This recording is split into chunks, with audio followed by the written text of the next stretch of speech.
Assalamualaikum warahmatullahi wabarakatuh. Kembali lagi dalam Belajar Ceria bersama Bu Tantri. Hari ini kita akan belajar tentang merinci peristiwa siklus air, menguraikan peristiwa siklus air, merumuskan serta menuliskan kembali peristiwa atau tindakan dengan memperhatikan latar cerita, menganalisis faktor-faktor yang mempengaruhi siklus air, menguraikan siklus air dan dampaknya pada peristiwa di bumi, dan membuat poster dan menyimpulkan tentang siklus air. Nah, di sini coba perhatikan. Ibu memiliki dua gambar, gambar A dan gambar B. Apa komentarmu tentang gambar itu? Lalu, gambar manakah yang lebih indah?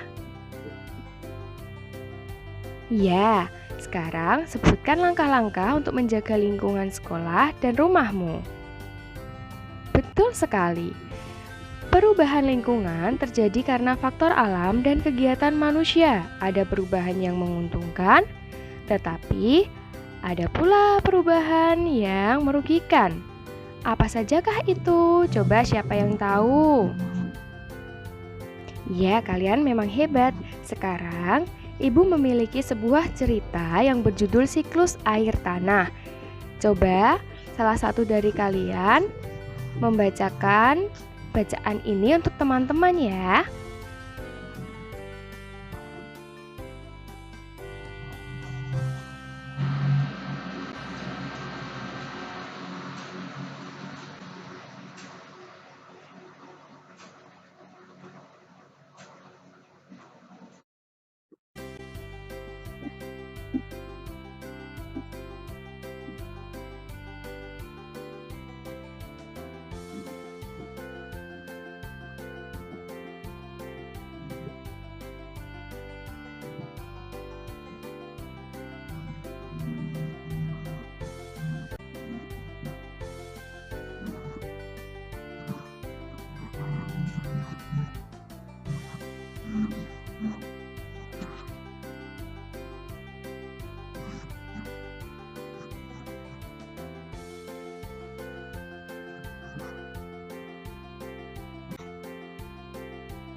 Nah, dari bacaan siklus air tanah tadi, tentunya kalian sudah mendapatkan banyak informasi tentang air.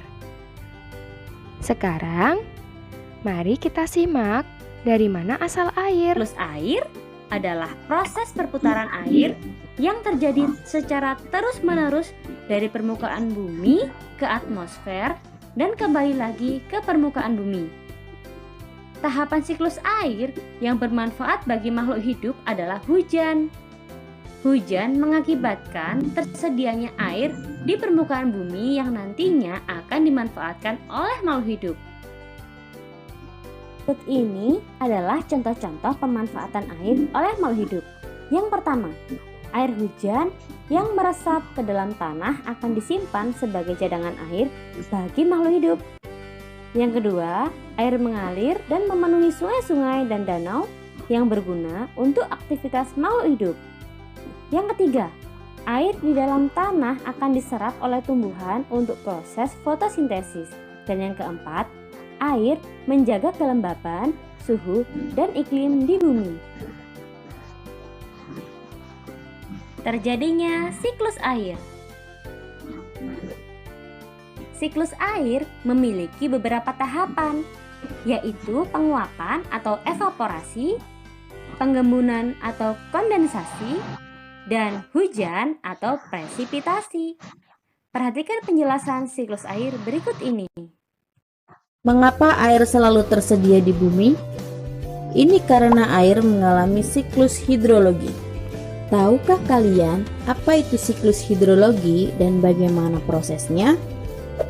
Siklus hidrologi adalah sirkulasi air atau perputaran air secara terus-menerus dari bumi ke atmosfer dan dari atmosfer kembali ke bumi. Lalu, bagaimana proses siklus hidrologi berlangsung? Prosesnya begini. Awalnya, air laut mengalami penguapan karena panas matahari. Proses ini disebut dengan proses evaporasi. Evaporasi terjadi karena temperatur permukaan air yang cukup tinggi sehingga molekul-molekul air di permukaan memperoleh energi yang cukup untuk memisahkan diri dari air yang ada di permukaan. Selain air laut, air yang berada pada tumbuh-tumbuhan juga ikut mengalami proses penguapan. Proses ini dinamakan dengan proses transpirasi.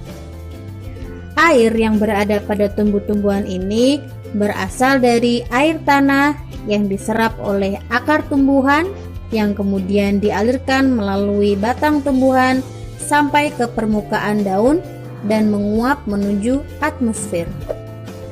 Ketika proses penguapan yang terjadi pada air laut dan terjadi pada tumbuh-tumbuhan berlangsung secara bersamaan, maka proses ini dinamakan dengan proses evapotranspirasi. Pada ketinggian tertentu, uap air ini mengalami kondensasi. Kondensasi merupakan proses perubahan wujud uap air menjadi titik-titik air akibat adanya perubahan temperatur udara. Proses ini terjadi ketika temperatur udara pada ketinggian tersebut relatif lebih rendah hingga berubah menjadi titik-titik air. Lalu, kumpulan titik-titik air ini membentuk sebuah awan. Dan kemudian, awan tersebut berubah wujud dari uap air di atmosfer menjadi curahan atau jatuhnya air ke permukaan bumi, atau biasa kita kenal dengan hujan. Proses ini disebut dengan proses presipitasi. Ketika proses ini terjadi di daratan, maka awan akan menghasilkan curahan berupa air. Sedangkan ketika proses ini terjadi di dataran tinggi dengan tekanan udara yang rendah, maka awan akan menghasilkan curahan dalam bentuk salju dan juga es. Berikutnya, air yang dihasilkan oleh presipitasi sebagian diserap oleh tanah dan sebagian lagi mengalir di permukaan tanah. Air yang diserap oleh tanah disebut dengan infiltrasi, yaitu gerakan air ke bawah melalui permukaan tanah ke dalam lapisan tanah yang teratas. Infiltrasi menyebabkan air dapat tersedia untuk pertumbuhan tanaman dan air tanah terisi kembali. Sedangkan air yang mengalir di permukaan tanah disebut dengan runoff, yaitu proses pergerakan aliran air di permukaan tanah melalui aliran selokan, kanal, sungai, dan anak sungai. Umumnya, runoff terjadi karena air yang mengalir tidak dapat diserap lagi oleh tumbuhan dan tanah.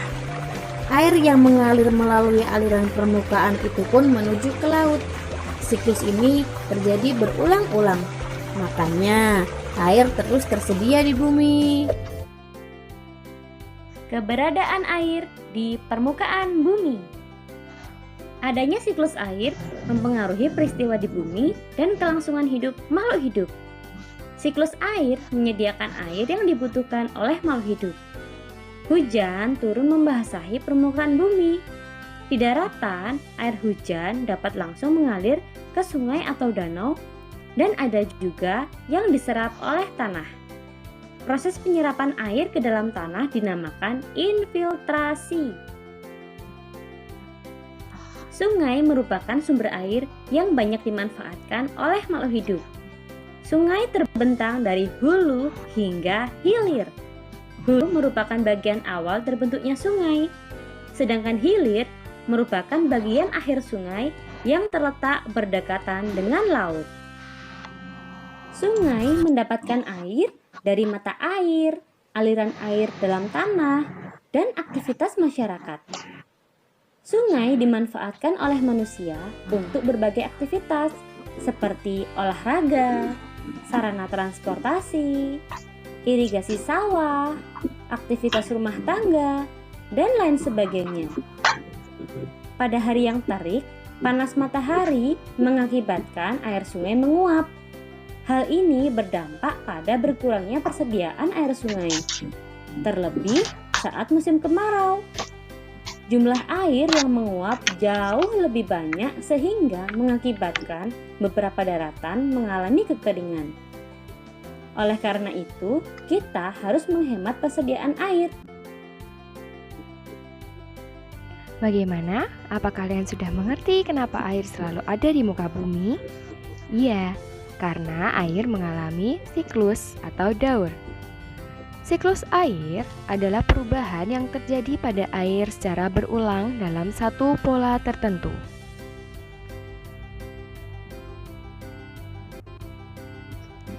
Dampak siklus air yaitu 1. Siklus air menyediakan air yang dibutuhkan oleh makhluk hidup. 2. Mengurangi suhu di bumi sehingga tidak terlalu panas. 3. Mempengaruhi kelembaban, suhu, curah hujan, dan iklim di bumi. Dan yang terakhir, air yang turun sebagai hujan menghasilkan air tawar yang dibutuhkan makhluk hidup untuk dapat bertahan hidup. Untuk apa? Ya, tepat sekali, yaitu untuk minum. Seperti hanya manusia tidak bisa hidup tanpa air. Nah, sekarang kita akan belajar kegiatan manusia apa saja yang mempengaruhi siklus air. Air akan tetap ada atau tidak, yaitu 1. Penebangan hutan. Yang kedua, pencemaran air. Yang ketiga, penggunaan pestisida dan pupuk kimia yang berlebihan.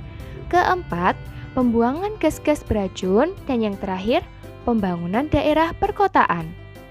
Kemudian, langkah-langkah apa saja ya yang bisa kita lakukan untuk menjaga kelestarian air? Yang pertama, tentu saja dengan menghemat penggunaan air atau gunakan air seperlunya, jangan boros menggunakan air. Selanjutnya, buanglah sampah pada tempatnya. Jangan membuang sampah pada aliran sungai. Yang ketiga, tidak mengotori sungai. Yang keempat, melakukan reboisasi. Nah, Ibu akan menampilkan sekali lagi gambar proses daur air. Bagi yang tadi belum paham, bisa diperhatikan lagi ya.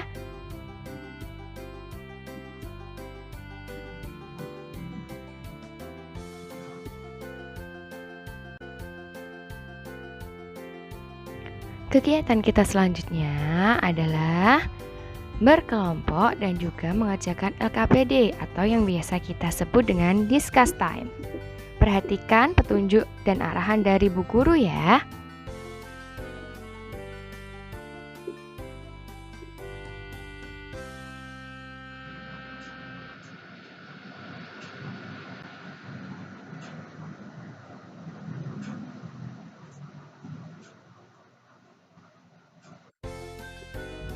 Itu tadi kegiatan kita yang kita lakukan dalam diskusi.